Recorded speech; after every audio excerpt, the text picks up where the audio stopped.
bukti bahwa ada orang ingkang gembor-gembor ojo narkoba, ojo nggawe sabu-sabu, tapi ternyata secara tidak langsung gak sengaja anake nggih kenek narkoba. Sinten, Bu? Oh, mboten semerap, Rhoma Irama. Jujur ya, saya itu baru tahu ada ceramah ustazah itu seperti itu, baru tahunya Ramadan ini. Dan bahkan papa saya itu baru tahunya Lebaran hari raya pertama itu. Saya yang kasih tahu. Kata yang komen di atas, Ning Laila penceramah yang jujur dan polos. Ya, saking polosnya dia tidak bisa membedakan mana materi yang layak disampaikan kepada publik, mana yang tidak. Mana yang harus dia pahami di dalam dalil, mana yang tidak. Dia belum pernah merasakan berumah tangga, punya anak, merawat anak, sampai anaknya besar. Kebayang tidak bagaimana kalau suatu saat nanti anaknya melakukan hal yang sama seperti yang dialami oleh Ridho. Padahal Ning sendiri sudah menasihati anaknya hingga ratusan ribu kali.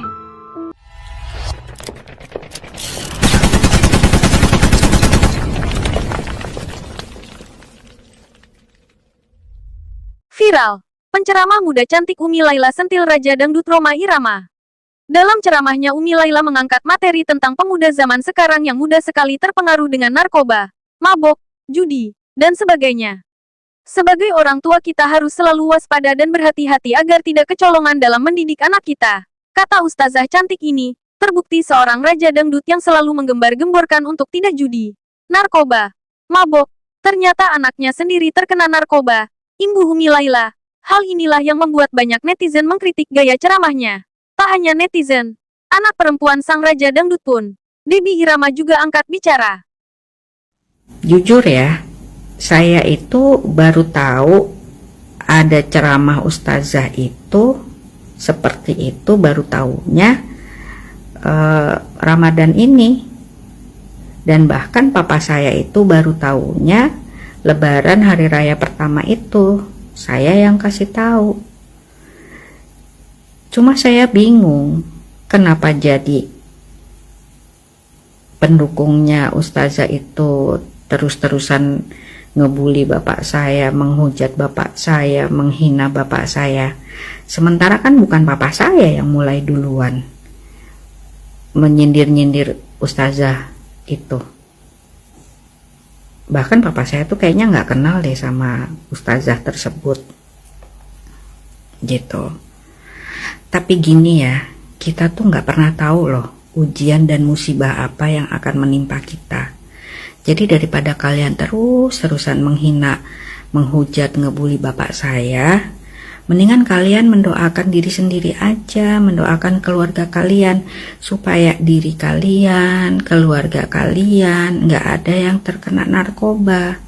Karena kita nggak pernah tahu ujian apa dan musibah apa yang akan menimpa kita. Jadi banyak-banyak berdoa aja untuk diri sendiri. Anyway, hujatan, bulian, dan hinaan kalian untuk papa saya, untuk keluarga saya, adik saya, semoga ini adalah ujian yang Allah berikan untuk menaikkan derajat adik saya, papa saya, dan keluarga saya, insya Allah. Selamat Hari Raya Idul Fitri, mohon maaf lahir dan batin. Gini loh, gimana pun juga saya ini kan seorang anak, bapak saya udah sepuh, dan adik saya Ridho juga sudah memperbaiki diri gitu. Sebagai anak tertua ya, saya ngerasa apa ya, keluarga saya tuh nggak sepatutnya loh mendapatkan perlakuan seperti ini. Tapi ya udah, saya anggap memang ini lagi keluarga kita lagi diuji, insya Allah untuk naik derajat. Cuma saya mau ngasih tahu aja, jangan baper dengan video-video saya karena tidak ada satupun video lama-lama saya itu yang menyinggung ustazah tersebut. Gitu. Kata yang komen di atas, Ning Laila penceramah yang jujur dan polos. Ya, saking polosnya dia tidak bisa membedakan mana materi yang layak disampaikan kepada publik, mana yang tidak. Mana yang harus dia pahami di dalam dalil, mana yang tidak. Dia belum pernah merasakan berumah tangga, punya anak, merawat anak, sampai anaknya besar. Kebayang tidak bagaimana kalau suatu saat nanti anaknya melakukan hal yang sama seperti yang dialami oleh Rido. Padahal Ning sendiri sudah menasihati anaknya hingga ratusan ribu kali. Bagaimana nih hatinya saat dia mendengar dari penceramah lain, penceramah itu menyudutkan dia. Bagaimana? Seharusnya menjadi penceramah yang muda itu harus mempergunakan adab. Adab itu jauh lebih tinggi daripada ilmu, karena orang yang beradab pasti memiliki ilmu, tapi belum tentu orang berilmu itu memiliki adab. Ingat itu. Polos boleh, jenjang karir tidak masalah, tapi gunakan materi yang tidak ada persinggungan, apalagi membuka aib sesama kaum muslim. Ingat, karena tidak semua yang mendengarkan ceramah Ning tersebut bisa mencerna kata-kata Ning. Justru banyak daripada jamaah-jamaah yang mendengarkan ceramah Ning tersebut menelan mentah-mentah apa yang disampaikan oleh Ning. Akhirnya timbul kebencian, timbul prasangka buruk di hati para jamaah yang menelan mentah-mentah ceramah Ning ditujukan kepada Rhoma Irama. Begitu banyak hamba Allah akhirnya berdosa secara instan. Akibatkan oleh siapa? Diakibatkan oleh materi ceramah yang disampaikan oleh Ning. Seharusnya dipikir ulang dan dipikirkan matang-matang.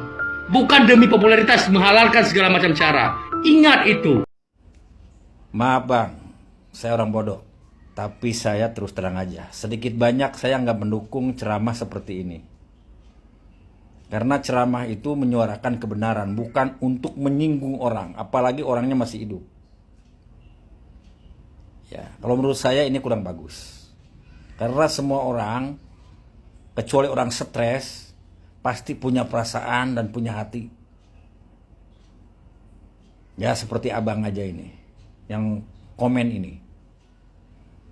Kalau abang digituin, ya dalam ceramah, kiai dan ulama, dan abang pernah melakukan kejelekan, terus diceramahkan, sampai disebut nama abang, gimana menurut hati abang? Jangan munafik.